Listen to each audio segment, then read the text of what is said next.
우리는 그리스도 안에서 그의 은혜의 풍성함을 따라 그의 피로 말미암아 속량 곧 죄 사함을 받았느니라. 이는 그가 모든 지혜와 총명을 우리에게 넘치게 하사 그 뜻의 비밀을 우리에게 알리신 것이요 그의 기뻐하심을 따라 그리스도 안에서 때가 찬 경륜을 위하여 예정하신 것이니 하늘에 있는 것이나 땅에 있는 것이 다 그리스도 안에서 통일되게 하려 하심이라. 그가 어떤 사람은 사도로, 어떤 사람은 선지자로, 어떤 사람은 복음 전하는 자로, 어떤 사람은 목사와 교사로 삼으셨으니 이는 성도를 온전하게 하여 봉사의 일을 하게 하며 그리스도의 몸을 세우려 하심이라. 우리가 다 하나님의 아들을 믿는 것과 아는 일에 하나가 되어 온전한 사람을 이루어 그리스도의 장성한 분량이 충만한 데까지 이르리니.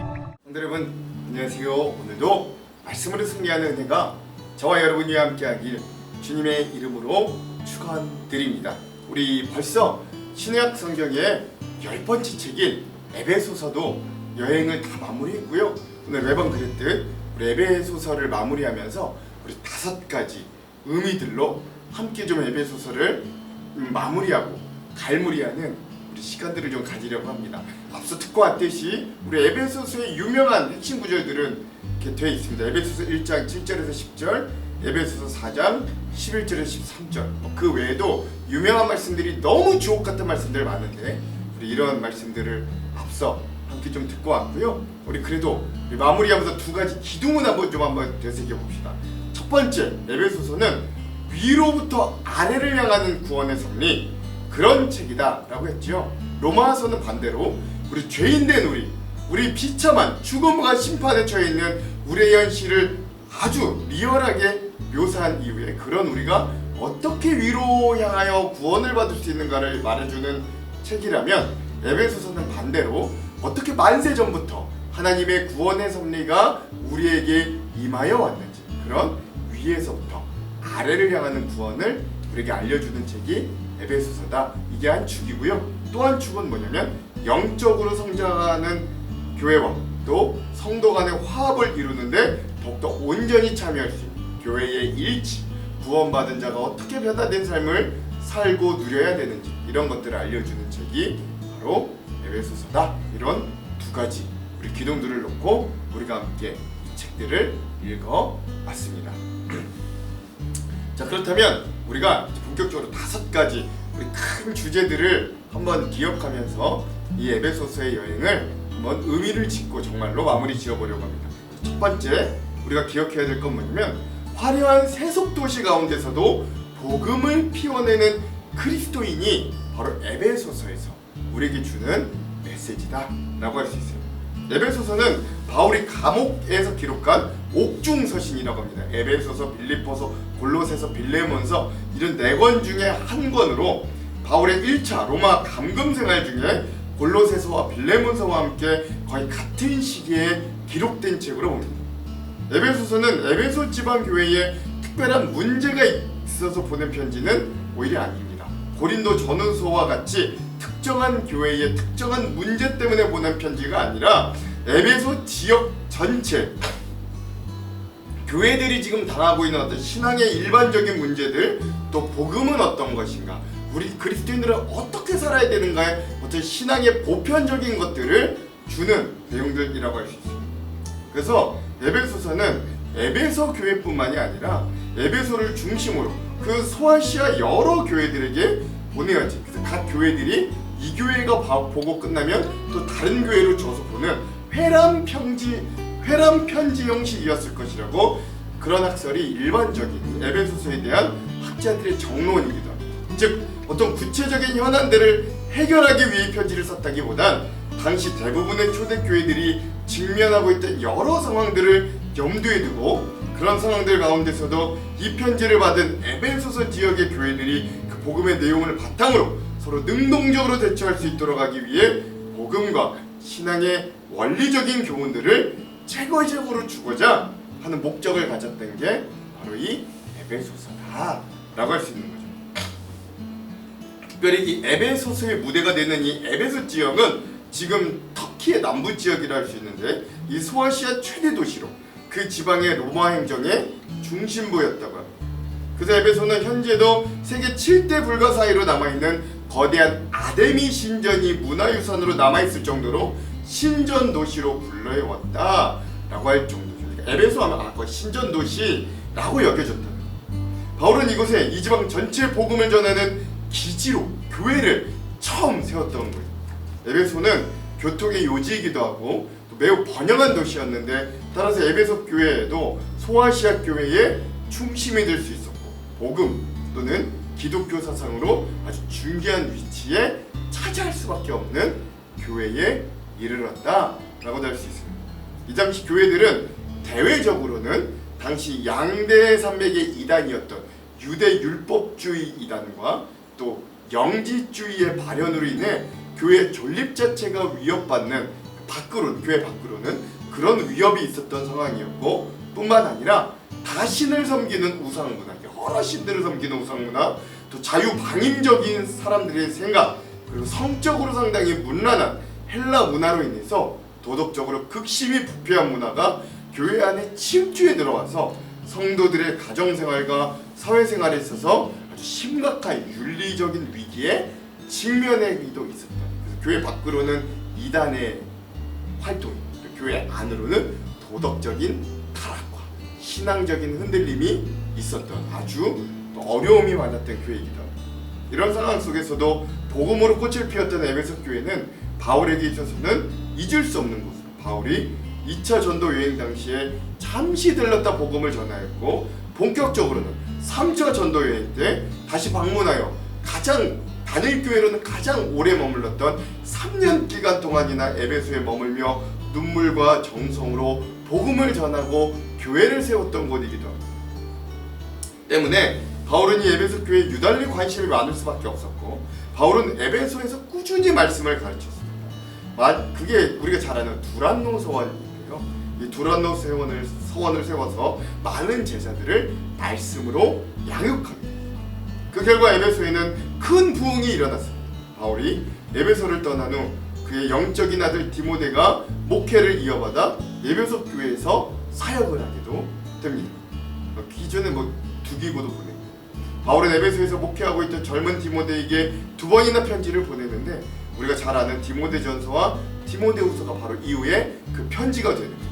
디모데는 바울이 순교한 후에도 에베소 교회를 담임 목회로 섬겼습니다. 이처럼 에베소 교회는 사도 바울에게는 매우 특별한 교회였던 거예요. 그러나 지금 이 편지를 쓰는 바울은 에베소를 떠나 로마 감옥에 갇혀 있는 상황이었습니다.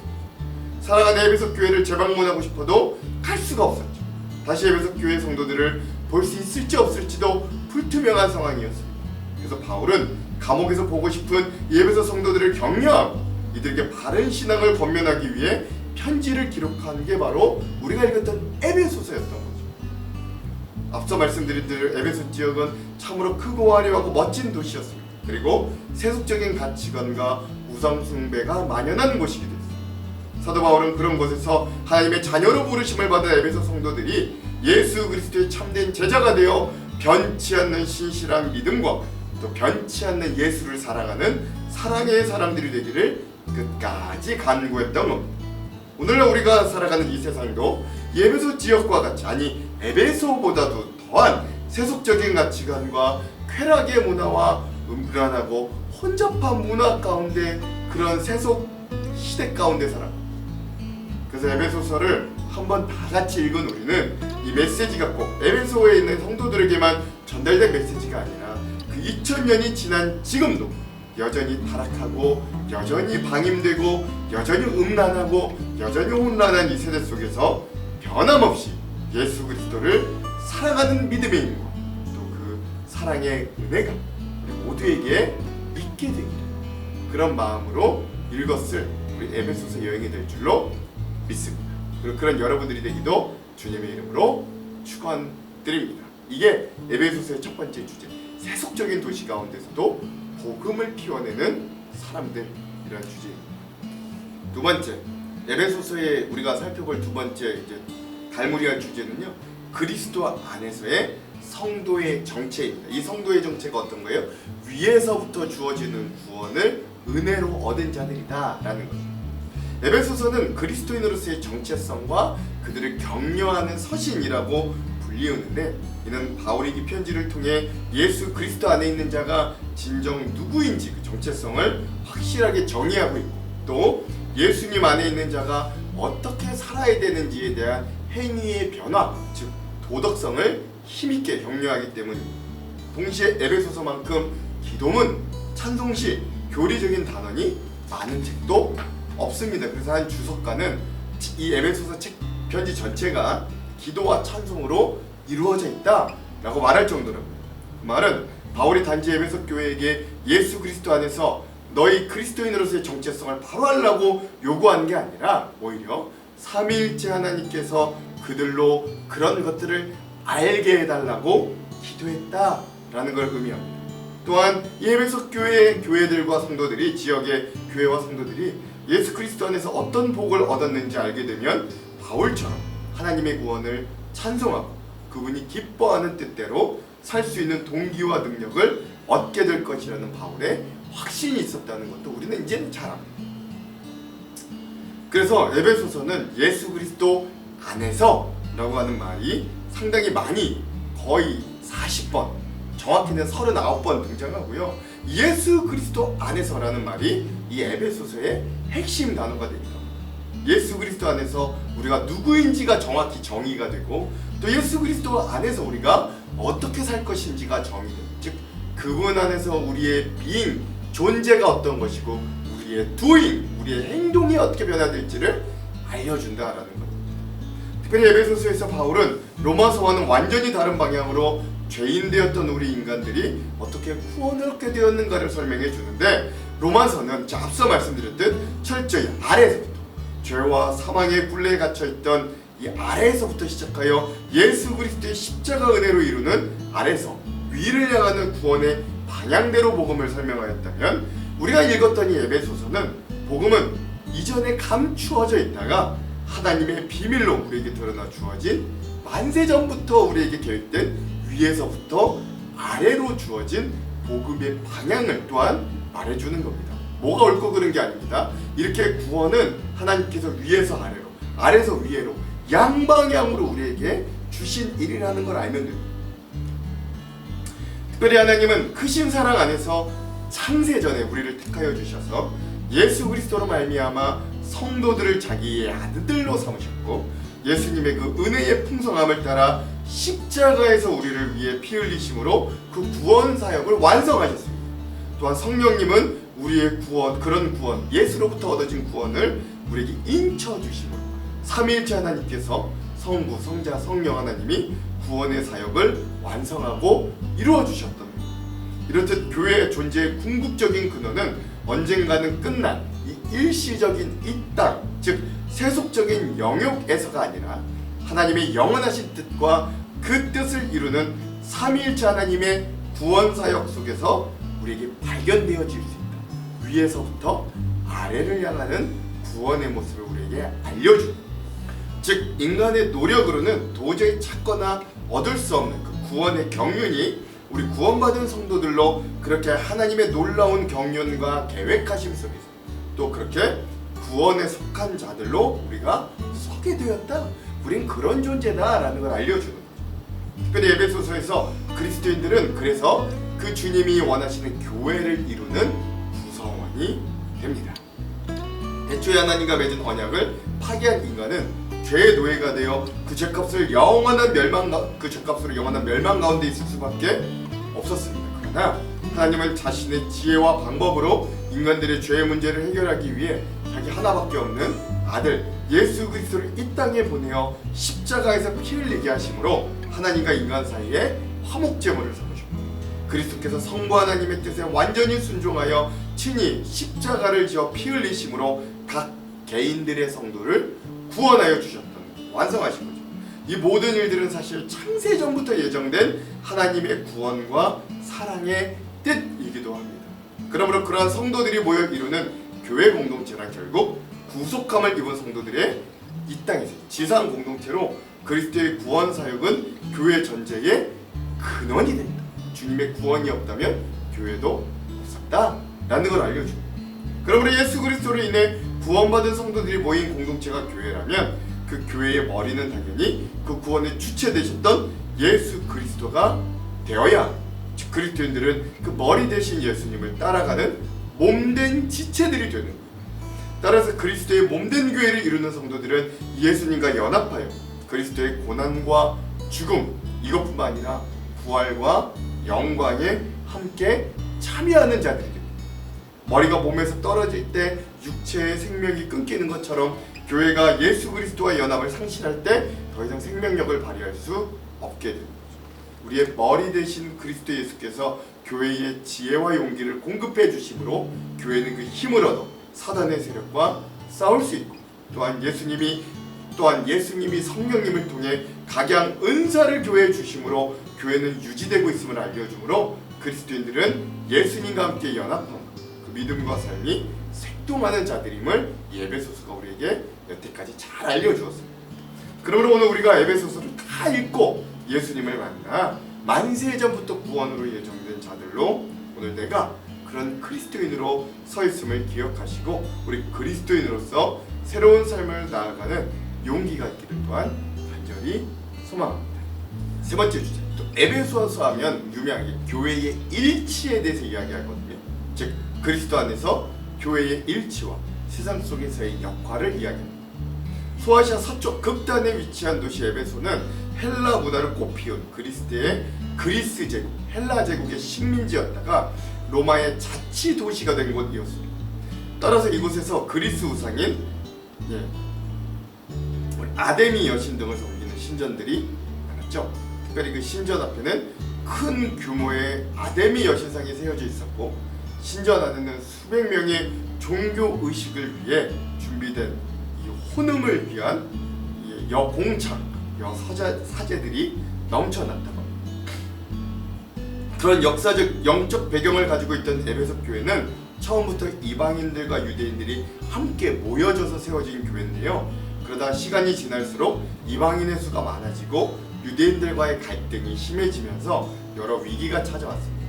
따라서 바울은 이 교회가 그리스도 안에서 하나로 통일되었다는 사실을 여러 번 강조하면서 에베소 교회가 민족과 출신 배경을 초월하여 하나가 되어야 함을 에베소서를 통해 강조했던 거죠. 태초에 에덴 동산에서 화평을 누렸던 하나님과 인간 사이의 관계는 인간의 불순종으로 인해서 파괴되었고, 하나님과 인간은 원수 관계가 되었으며, 또 이에 파생 결과 인간과 인간 사이도 불화되고 다투고 원수가 되는 일들이 일어났습니다. 그러나 우리 주 예수 그리스도의 십자가 구원 사역의 성취로 말미암아 1차적으로는 하나님과 인간 사이의 관계가 다시금 에덴 동산과 같은 화평의 관계로 회복되었고, 그리고 그리스도의 십자가에서의 화해 사역은 거기서 멈추지 않고 수평적으로 또한 인간과 인간 사이에서도 화평을 이루게 하셨습니다. 즉 예수 그리스도의 십자가 사역은 유대인과 이방인 사이에 가로막혔던 장벽을 무너뜨려 둘로 하나를 만들어 주셨다. 그러므로 교회는 그리스도를 머리로 하여 성도들이 연합된 유기적 공동체로만 하나로 존재할 수 있습니다. 따라서 각 성도들은 다른 성도들에 대하여 마치 자기의 몸을 보살피듯 겸손과 사랑으로 서로 용납하고 인격적으로 유대관계와 교제를 통해 온전한 연합과 일치를 이루는 게 교회입니다. 이것이 교회에 대한 참된 정체성이에요. 이렇게 할 때만이 교회의 공동체가 온전한 성숙을 도모할 수 있고, 또 원수 사단의 세력을 꺾을 수 있는 강한 건강한 공동체가 됩니다. 교회 공동체 구성원들로서 성도들은 민족이나 신분의 구별에 구애 없이 일치하고 유기적으로 연합해야만 하는 필연적인 이유들이 여기에 있는 거죠. 즉 그 첫 번째 이유는 모든 성도들이 다양하게 과거 공중 권세자인 사단의 지배하에서 세상의 악한 풍습을 따라 살던 영적인 죽은 상태에 있던 자들이, 이들이 교회의 구성원이 된다는 것, 모두가 하나님의 무조건적인 사랑과 예수 그리스도의 구속의 은혜로 구원받은 자들로 결코 자기 자랑을 내세우고 다툼을 일으킬 위치에 되어 있지 못하게 되었다. 그걸 공동적으로 받았다는, 모든 성도들은 본질상 하나님의 시민이고 권속, 가족이고 또한 천국의 기업을 물려받은 상속자들이기 때문에 필요없고 하나로 일치, 화합할 수 있어야 됩니다.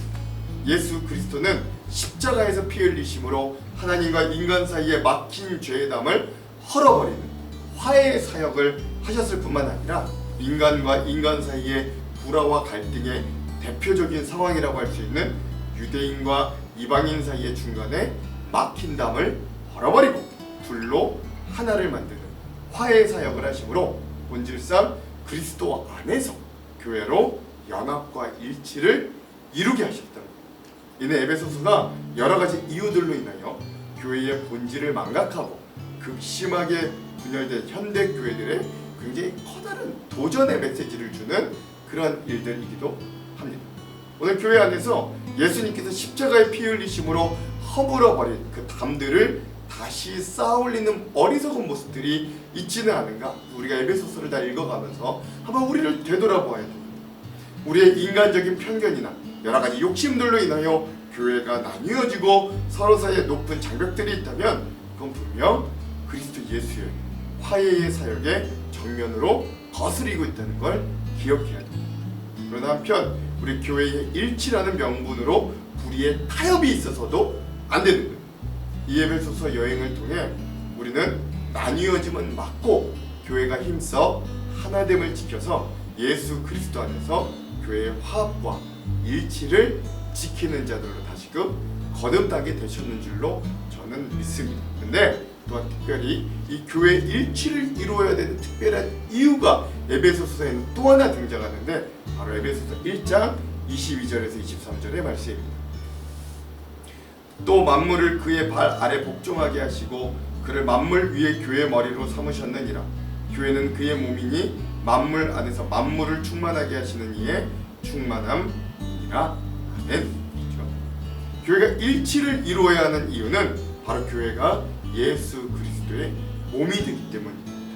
머리 대신 예수 그리스도와 그의 발 아래 엎드린 세상 가운데 그 둘을 잇는 다리의 역할, 즉 머리 대신 예수 그리스도의 몸된 지체 역할이 바로 교회된 우리 성도들의 참된 역할입니다. 그러므로 교회는 개인 구원에만 전념할 수 없고 우리 각자 개인이 예수 그리스도를 인격적으로 만나 구원을 얻은 자로 새롭게 거듭났다면 우리는 필연적으로 그리스도의 몸이 되어 머리 대신 예수 그리스도께 그 발 아래 엎드린 세상과 연결하고 안내하는 다리 역할이 되어야 하는 거예요. 그래서 그리스도인들이 이런 막중한 임무를 맡았기 때문에 홀로 그 일을 감당할 수 없고 교회가 혼연일치되어 하나가 되어 몸된 역할을 감당해야 되는 것입니다. 그러므로 에베소서를 한번 다 통독한 우리가 그러한 주님의 몸된 교회를 이루는 지체들임을 알고 하나가 되기에 힘써 세상과 주님을 잇는 몸의 역할, 다리의 역할을 잘 감당하시기도 주님의 이름으로 축원드립니다. 네 번째, 공동체 안에서 구원받은 그리스도인의 새로운 삶. 에베소서는 여러 번 크게 6장으로 되어 있는데 두 부분으로 나뉘어집니다. 1장에서부터 3장까지는 복음의 이론적인 교리 부분이라고 할 수 있고 뒤에 있는 4장에서 6장까지는 그 복음을 어떻게 살아낼 것인가 하는 실천편입니다. 그러므로 에베소서의 후반부는 그리스도인들이 구원받은 후에 세상과 전혀 다른 관계 속에서 전혀 다른 방식으로 어떻게 살아야 될 것인가, 그들의 변화에 대해서 새로운 삶에 대해서 이야기하는 거죠. 그건 소극적으로는 우리가 자연인으로서 구원받기 이전에 세상과 육신을 쫓던 옛사람의 생활 방식을 벗어버리는 삶을 이야기하고 좀 더 적극적으로는 우리가 하나님의 자녀로서 예수 그리스도를 본받아 거룩함과 성령의 충만으로 구별된 삶을 살아야 된다. 이런 것들을 이야기하고 있는 거죠. 그리고 이런 모습은 분명 교회에서뿐만 아니라 우리 성도들의 일반적인 현실의 삶에서도 보여주어야 하는 것, 보여져야만 하는 것입니다.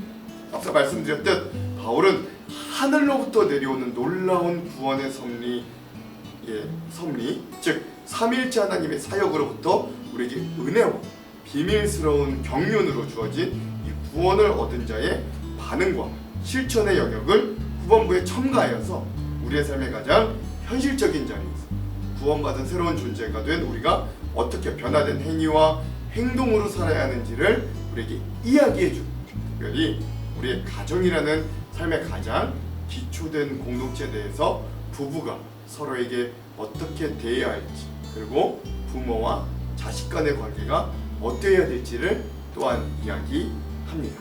바울은 먼저 믿지 않던 우리가 믿음으로 어둠의 자녀처럼 행하지 말고 빛의 자녀들처럼 행하라 라고 이야기하는데요. 그 대표적인 세 가지 행동의 변화는 이렇습니다. 첫 번째는 그런 우리가 언어가 생활이 변하는 것, 즉 감사와 살리는 말이 가득해, 하나님을 전하는 말이 가득해. 둘째, 악독을 버리고 서로 용서하고 용납하는 삶이 되는 것. 주님이 우리를 용서하셨듯 우리도 서로를 용납하고 용서하는 존재로 변화되는 거죠. 셋째, 도적질을 그만두는 생활, 즉 불의한 죄를 행하기를 멈추고 성실과 정직으로 삶을 채우는 자들로 변화되는 것입니다. 이렇게 존재의 변화를 입어 그 변화된 존재에 맞는 행위가 우리에게 따를 때 비로소 우리는 진정 구원받은 존재, 즉 하나님을 본받는 삶으로 나아갈 수 있는 거죠. 우리 그리스도인들에게 하나님을 본받으라고 하니까 이게 대단히 부담스럽고 엄청난 일처럼 들리기도 하지만, 사실 엄밀히 이 말씀을 따지고 보면 그건 그렇게 대단한 것이 아니라 주님께서 사랑받을 자격이 없는 우리를 먼저 사랑해 주신 같이 우리도 그 주님을 본받아 서로가 사랑하는 삶으로 나아가는 게 하나님을 본받는 삶으로의 변화다라고 할 수 있죠. 그 사랑 안에 착함과 의로움과 진실함이 필요한 이 사랑의 모습들이기도 합니다. 그러므로 우리가 하나님을 본받는 놀라운 삶을 살기 위해, 또한 서로 사랑의 자리로 나아가기 위해 우리는 하나님을 본받는 놀라운 삶을 살기 위해 성령의 충만하심을 구하며 나아갈 수 있습니다. 특별히 술에 취하여 방탕하지 말고 성령으로 충만한 삶으로 나아갈 수 있어야 됩니다. 이렇게 놀라운 변화를 입은 자들이 현실의 삶에서 성령의 충만함을 입고 가장 먼저 부딪히고 가장 먼저 만나고 가장 많이 생활하는 것이 바로 우리의 가장 기초적인 공동체인 가정인데요. 그래서 바울은 그런 가정 공동체에서 가장 핵심이 되는 부부 관계에 구원받은 그리스도인들이 어떻게 새롭게 관계를 해야 되나를 이야기합니다. 아내들은 교회가 예수 그리스도에게 복종한 것 같이 남편에게 복종하고, 남편은 아내에게 대하기를 예수님께서 자기의 목숨을 바쳐 교회를 사랑하셨던 것 같이 아내를 위해 목숨을 바쳐 사랑을 다하라고 권면합니다. 즉 아내와 남편들에게 이렇게 각각의 권면을 했던 바울은 결론적으로 남편 간의 양자에게 마지막으로 이렇게 말하죠. 에베소서 5장 31절에서 33절. 그러므로 사람이 부모를 떠나 그 아내와 합하여 그들이 한 육체가 될지니 이 비밀이 크도다. 나는 그리스도와 교회에 대하여 말하노라. 그러나 너희도 각각 자기 아내 사랑하기를 자신같이 하고 아내도 자기 남편을 존경하라. 아멘.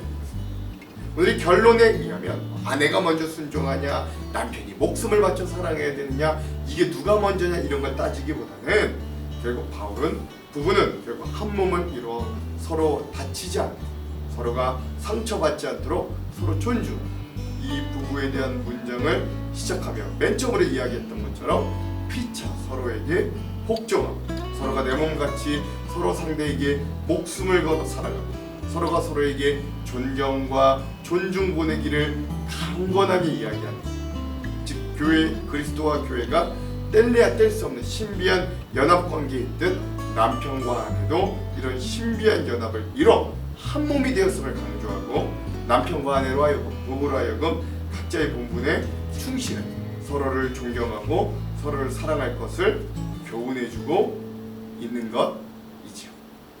하나님께서 우리 그리스도인들에게 배우자를 허락해 주셨다는 건 참으로 큰 복입니다. 외롭고 힘든 인생 가운데서 의지할 동반자를 주셨다는 건 참으로 귀한 일이에요. 그러므로 우리 가정에서의 부부는 서로가 서로에게 긍휼히 여겨주고 서로가 서로에게 보팀먹이 되어주고 때론 미워도 밥은 주는 진짜 사랑의 공동체가 되기를 간절히 소망해보는 것입니다.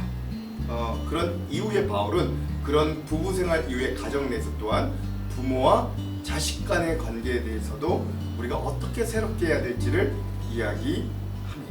근데요, 거기서 핵심은 뭐냐면 먼저 자녀들이 부모를 공경해야 될 것을 가장 먼저 이야기하죠. 왜? 그것이 약속 있는 첫 계명, 인간과 인간 사이에 가장 먼저 등장하는 부모의 공경. 근데 그냥 계명이 아니라 그렇게 하면 장수하고 복을 받고 하나님의 축복이 임하는 약속이 있는 첫 계명임을 강조하는 것입니다.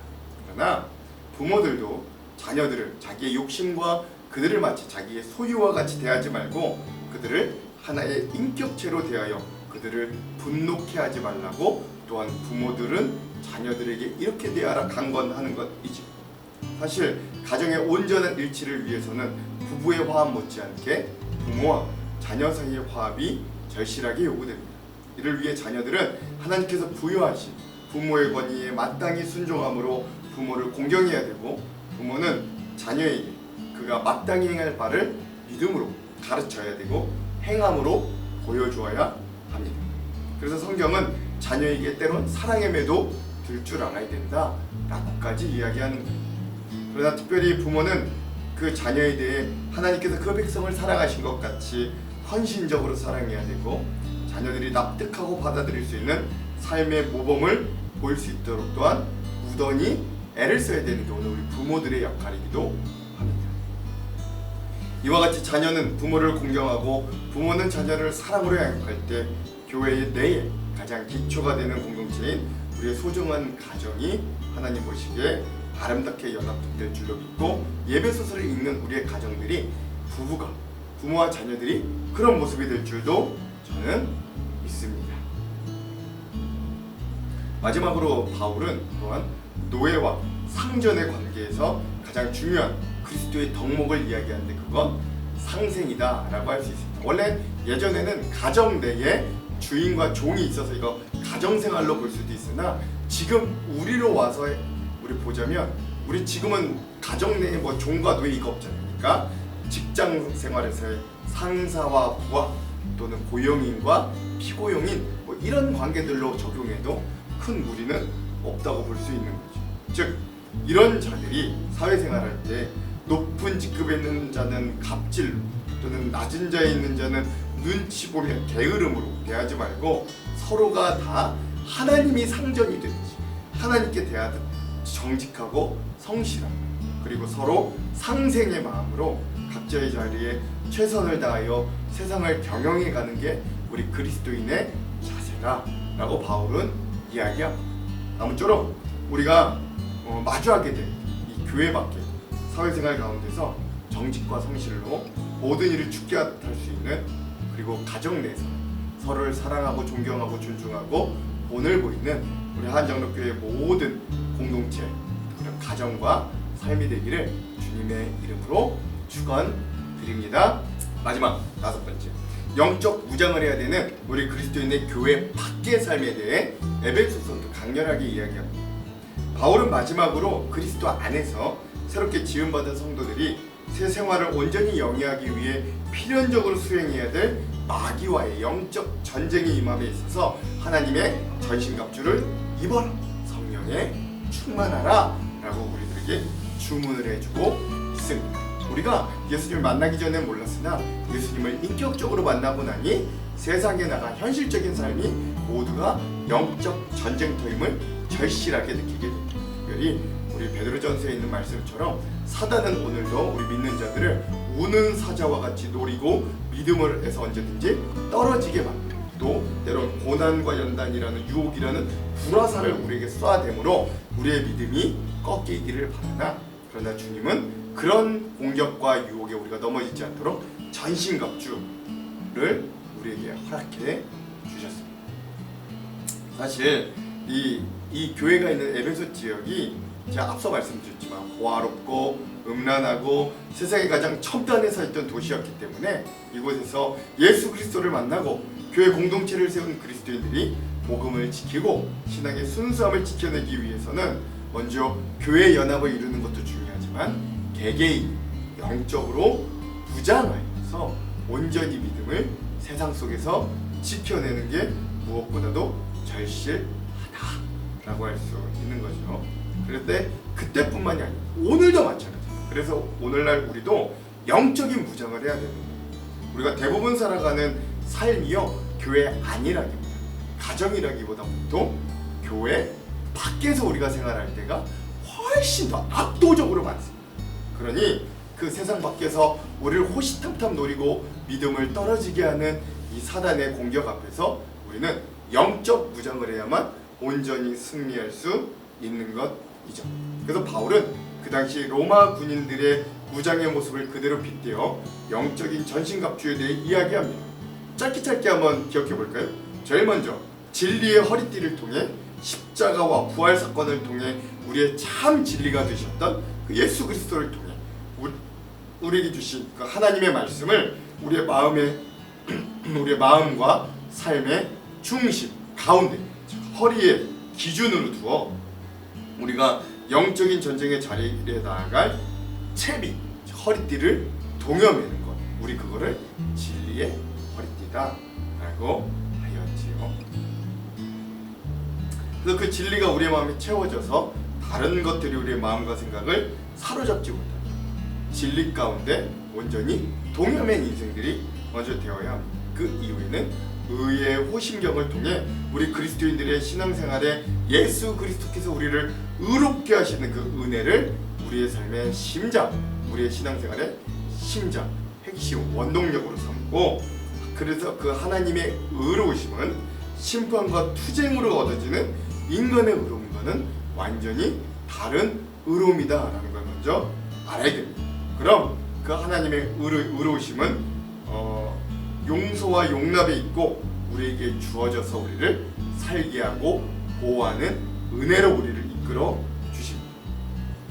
그러므로 우리가 그런 하나님의 의로우심을 얻어 여전히 우리 죄인으로 살지만 의롭다 여겨짐을 받았다면 우리도 주님을 닮아 우리의 삶이 정의롭고 공의에 참여하도록 애쓰고 살아가야 되는 겁니다. 그 이후에 우리는 평화의 복음의 신을 신고 나아가야 됩니다. 즉 전도와 선교는 돈으로 말로 하는 게 아니라 발로 해야 된다는 걸 알려줍니다. 특별히 우리는 복음만 전하는 게 아니라 십자가로 화평을 이루신 예수님을 따라 우리가 복음을 전하는 곳에 놀라운 화해와 평화가 이루어질 수 있도록 힘쓸 수 있어야 됩니다. 그 이후에 우리는 그 모든 것들 위해 믿음의 방패를 드는 거죠. 믿음이 의로움, 정의, 진리, 복음 등 그 모든 것 위에 들어야 된다라는 게 의미가 있습니다. 즉 내가 진정으로 고백하는 예수 그리스도에 대한 믿음의 고백들이, 나의 믿음이 그 모든 것들보다 앞서야 됩니다. 나의 고백, 내가 진짜 경험한 내 믿음이 그 모든 것 위에 앞서야 됩니다. 그게 방패가 됩니다. 다른 것들이 다 부정되어도 결국 내가 마지막으로 직접 만나고 직접 경험한 그 예수 그리스도는 부정할 수 없다면 결코 어떤 상황에도 내 믿음이 무너질 수 없습니다. 그러므로 우리는 사단이 불화살을 쏘면서 우리를 쓰러뜨리려고 할 때 나의 믿음을 들어 그 시험과 공격에서 승리할 수 있게 됩니다. 나를 지켜낼 수 있는 거죠. 그리고 우리의 머리에는 구원의 투구를 써서 우리의 생각을 지켜낼 수 있어요. 세상에는 수많은 혼잡한 사상과 과학과 여러 주의와 사상과 철학 등 우리를 혼란케 하고 우리를 미혹시키는 수많은 정보들이 난무하나 우리의 머리와 생각을 지키는 것, 결국 우리가 구원받았다는 한 가지 유일한 팩트, 사실입니다. 그러므로 주님은 우리가 구원받은 자로 고백할 때 우리의 마음과 생각을 지켜주심으로 우리가 생각하는 존재가 아니라 생각이 되어지는 존재로 만들어주십니다. 그러므로 그렇게 주님에 의한 생각이 되어진 존재가 된 우리는 우리의 삶 자체를 온전한 구원의 방향, 생각에 따라 이끌어주시는 주님에 따라 살아갈 수 있게 되는 거죠. 이게 구원의 투구의 위력입니다. 이렇게 5가지 방어구를 모두 착용하였다면 마지막으로 성령과 말씀의 검을 들어야 됩니다. 다른 방어기구들, 의의 진리의 허리띠, 의의 호심경, 그렇죠? 평화와 복음의 신발, 그다음에 믿음의 구원의 투구, 믿음의 방패, 이 5가지는 모두 방어기구였다면 마지막 성령의 말씀의 검은 유일한 공격기입니다. 근데 우리가 기억해야 되는 건 이 방어기구들은 물론 익숙해지기 위해서 이것도 나름 훈련해야 되지만 그래도 이거 착용하면 되거든요. 그러나 검이라고 하는 건 능수능란하게 쓰기 위해 엄청난 연습과 훈련이 필요합니다. 즉, 이 주님의 말씀을 우리의 공격 무기로 사용하기 위해 우리는 그 말씀을 평소에도 읽고 암송하고 연구하고 묵상하는 것들을, 그런 훈련들을 게을리해서는 안 된다라고 하는 거죠. 그렇게 우리가 이 말씀을 연습할 때 우리도 그렇게 말씀을 사랑하고 그 말씀을 가지고 평소에 믿음의 삶을 살아갈 때 예수님께서도 광야의 세 가지 시험에서 말씀으로 승리하셨듯이 사단의 시험과 유혹 앞에서 우리도 말씀으로, 그 말씀의 검으로 승리할 수 있게 해주실 것입니다. 근데 여기서 영적인 무장이 끝나는 게 아니라 이 모든 무장을 마치고 영적인 군사가 정말로 해야 되는 일이 마지막으로 기도입니다. 영적 무장은 사실 우리의 힘으로 되는 게 아니라 주님이 우리에게 주시는 게 전신갑주라면 그것들을 다 잊고 우리가 정말로 반응으로 우리가 할 수 있고 해야 되는 건 기도입니다. 우리가 싸울 건 혈기와 육체가 아니기 때문에 우리는 폭력과 실력을 사용하여 군사가 되는 게 아니라 우리 영적인 군사는 영적인 싸움에서 기도로 싸우고 기도로 승리합니다. 기도는 영적인 군사에게 승리를 가져다주는 열쇠가 됩니다. 그러므로 오늘 우리가 대부분 살아가는 이 교회 밖의 현실의 삶에서 여전히 사단의 노림수와 우리를 믿음에서 떨어지게 하려는 수많은 시도와 유혹 가운데서도 우리가 영적인 무장과 기도를 통해 당당히 승리하는 주님의 군사들로 살아갈 수 있어야 되죠. 아직 끝나지 않은 이 영적 전투, 우리의 삶에서 하나님께서 주신 전신갑주를 승리의 나팔이 울려 퍼질 최후의 그날까지 우리가 전심을 다해서 교회가 하나를 이루어 나아가 그리하여 놀라운 교회를 이루고, 교회뿐만 아니라 우리가 밖으로 나아가 우리의 가정과 사회와 또 우리가 다니는 이 세상을 하나님의 나라로 만들 수 있는 귀한 영적인 군사들, 그런 무장된 자들로 승리하기를 에베소서를 마치며 주님의 이름으로 축원합니다. 기도합니다. 하나님, 지난 에베소서 여행 동안 우리와 함께 하여 주셔서 감사합니다. 이 놀랍고 깊은 이야기들을 통해 우리가 교회와 우리 구원받은 우리 존재와 또 하나님 우리가 어떤 삶을 살아야 되는지 깨닫게 하여 주시니 감사합니다. 하나님, 이 말씀들이 우리에게 살과 피가 되어 우리의 영혼이 성장하는 귀한 은혜로 갈무리 되어 줄 수 있도록 인도하여 주시고, 내일부터 시작될 빌립보서 여행 위에도 함께하여 주시옵소서. 감사드리며 예수님 이름으로 기도합니다. 아멘. 그럼 사랑하는 성도 여러분, 오늘 하루도 말씀으로 승리하십시오. 사랑하고 축복합니다. 아참, 오늘 영상 이후에는 이 We Love Worship의 기대라는 찬양도 듣겠습니다. 그럼 오늘 하루도 승리하세요. 화이팅!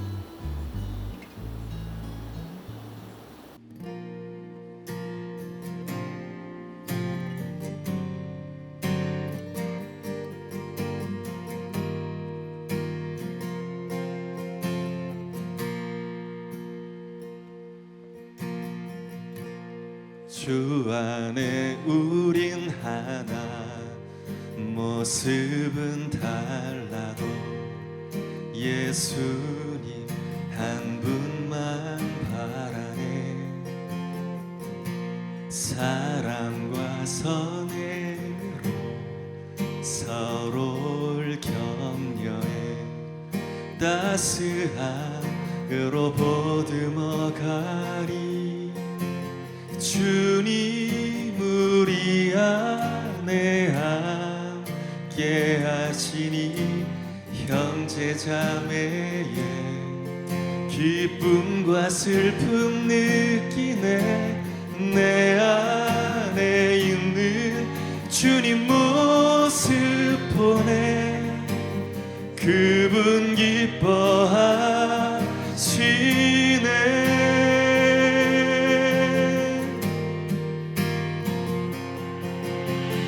주님 우릴 통해 계획하신 일, 부족한 입술로 찬양하게 하신 일. 주님 우릴 통해 계획하신 일, 너를 통해 하실 일 기대해.